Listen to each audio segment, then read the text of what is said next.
Bonjour. Quelqu'un m'a demandé pourquoi dans mes stages aux cérémonies un peu plus longues, hein, qui est 2 heures, c'est un temps assez court pour pouvoir vraiment explorer quoi que ce soit, mais c'est quand même une porte d'ouverture sous une expérience. Pourquoi dans mes stages, je commence euh, par dire que ceci n'est pas un espace de non-jugement. Ce qui peut apparaître effectivement assez inusuel pour qui navigue un peu ouais, de contexte de spirituel, voilà, d'approfondissement, d'exploration spirituelle au développement personnel. Alors, le travail que je fais et ce qui m'intéresse faire, autre à être tout simplement ma note unique, ma spécificité dessinée au long de cette existence et peut-être des autres, c'est de éclairer ce qui est caché. Résumons dans une phrase.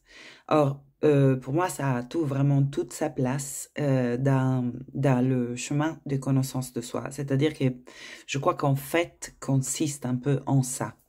Alors, ce qui est caché, certainement que c'est aussi notre vastité, notre présence divine, notre nature divine, tout ça est caché à notre expérience, on va dire.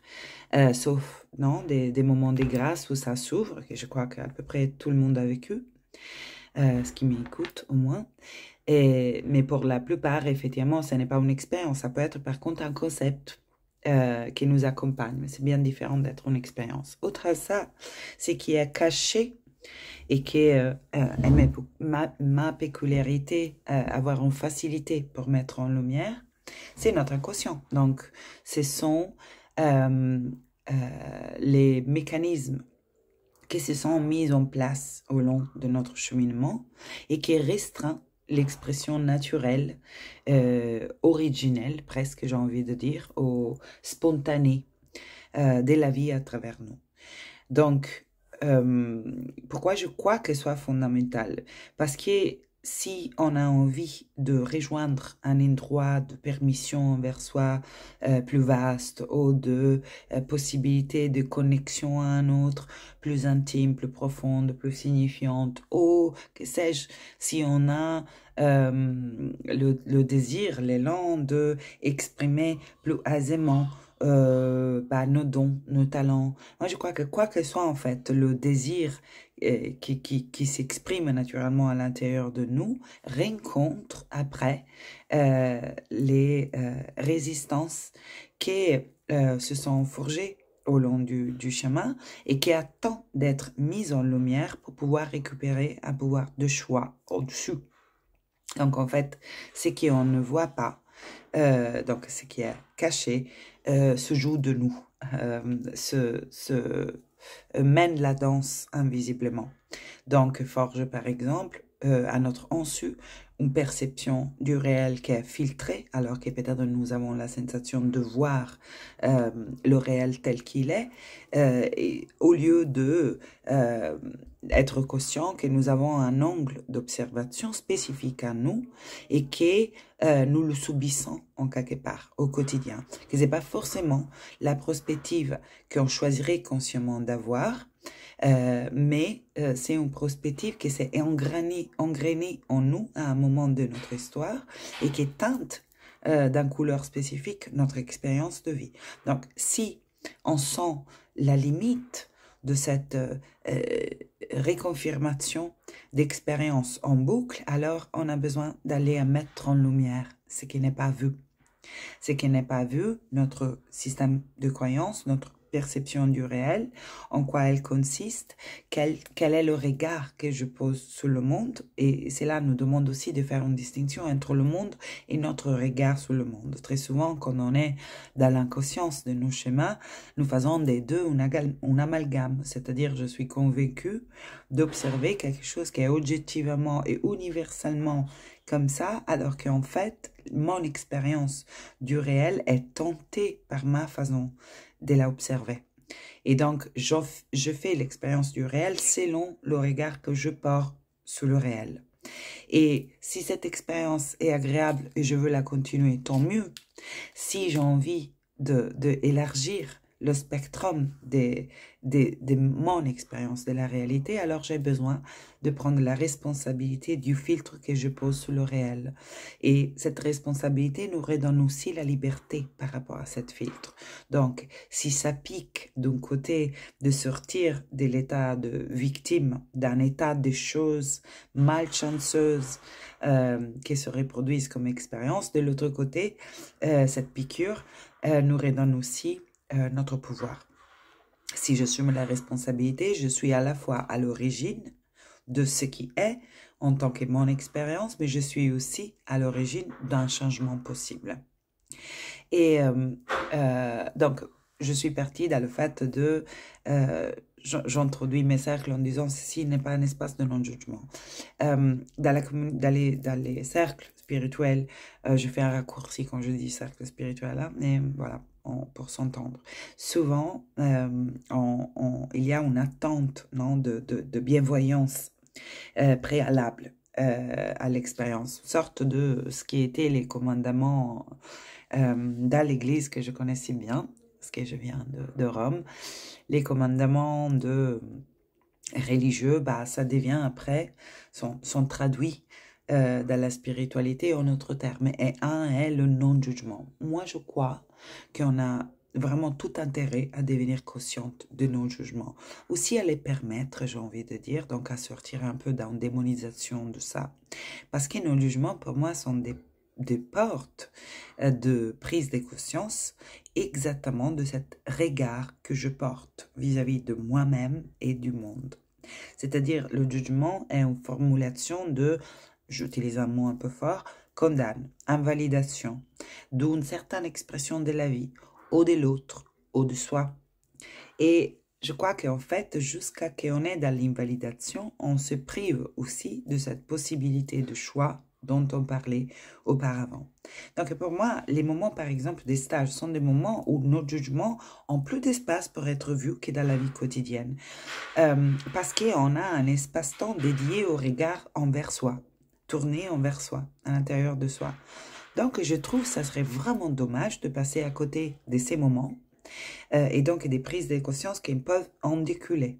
Par exemple, dans des stages, je me suis retrouvée en tant que participant et animatrice à observer des jugements par rapport à, moi particulièrement, à la superficialité, à l'excès d'attention à l'image. Pouvoir voir que ce jugement me traverse est décidément précieux pour moi. Parce que ça veut dire que j'ai une relation avec une partie de moi, qui est celle, par exemple, qui prend soin de l'image, ou même qui est plus légère, là je parlais de superficialité, qui est plus légère. Je me rends compte à travers le jugement que je porte sur l'autre, que je juge une dimension de moi, qui est la légèreté, ou alors celle qui aime prendre soin de l'image, ou même qui, à travers l'image, cherche à être reconnue dans sa beauté, dans sa valeur, etc. Donc, si je porte un jugement sur cette dimension de moi, je vis une dissociation, une séparation intérieure. Et donc, par exemple, ce désir de légèreté, bah, je me l'interdirai quand il se présente à l'intérieur de moi, parce que, justement, je le condamne. Et donc, je ne pourrais pas permettre à cette dimension d'exister dans sa forme la plus équilibrée. Ça ne veut pas dire que je deviens légère tout le temps, mais que par des moments, cette légèreté, si elle est accessible, c'est-à-dire libre de jugement, je peux en fait en faire l'expérience et par des moments être très approprié à mon bien-être. Juste, par des moments, ça serait l'expression la plus naturelle à l'intérieur de moi. Également, pour tout, en fait.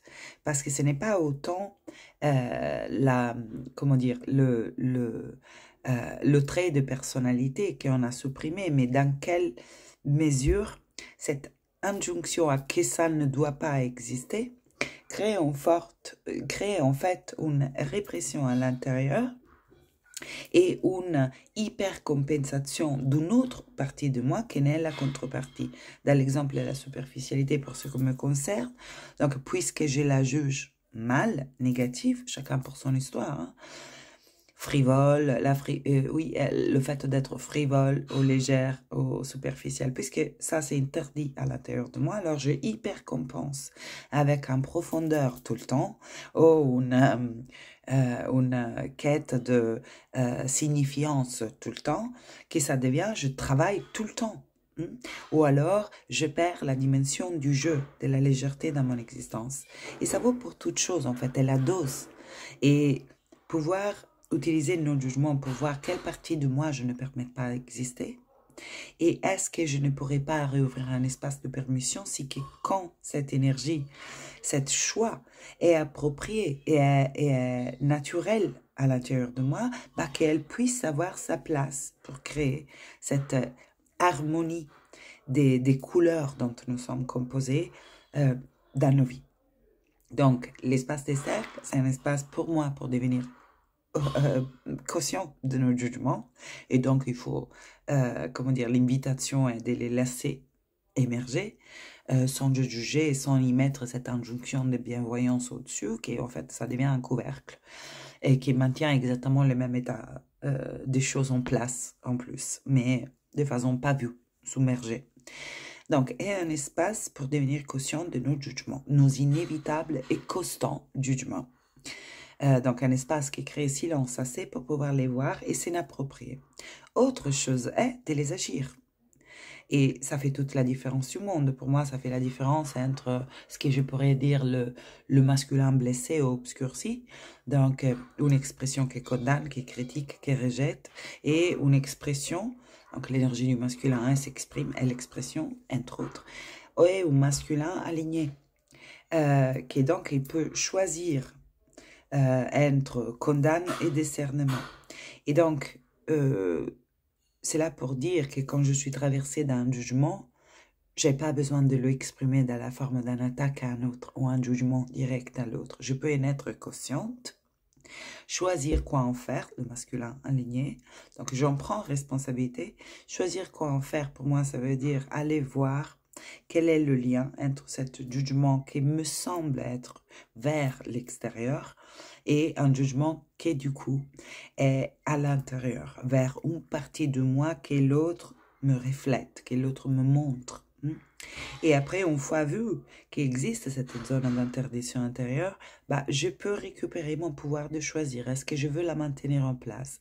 Est-ce que je peux l'assouplir? Est-ce que je peux aller à la rencontre de l'émotion à l'origine de cette injonction? Par exemple, pour moi, la légèreté et la superficialité étaient très liées. Là, je parle particulièrement de la superficialité que j'ai percevée dans des femmes frivoles. Il y a une émotion liée à l'injonction de cette dimension en moi, qui était la peur, par exemple, de l'abus, de la violence, etc. Ou alors la honte pour une dimension féminine. Donc, mon jugement sur la légèreté devient, je le tourne et je vais voir quelle partie de moi je juge. Je vais ressentir l'émotion à l'origine de ce jugement, de cette injonction intérieure. Je ressens l'émotion, je la libère, je la respire, je me la laisse juste ressentir. Et troisième passage, petit à petit, j'accède en choix. Parce que j'ai récupéré ma liberté de choix. Est-ce que la superficialité, dans l'exemple que j'ai fait, pour il aller toujours inappropriée? Est-ce qu'il n'y a pas des moments où rester un peu plus en surface, ça devient légèreté, ça devient jeu, ça devient repos, ça devient profiter de la vie, etc. Et donc, mais pour pouvoir avoir accès à ce choix, j'ai besoin de dépasser l'injonction. Pour dépasser l'injonction, j'ai besoin de me la rapproprier quand je la projette à l'extérieur. Et en me la rappropriant, je vais aussi à la rencontre de l'émotion qui est à l'origine de cette interdiction intérieure. Merci pour votre attention. Donc, je vous attends dans mes espaces jugeants bientôt.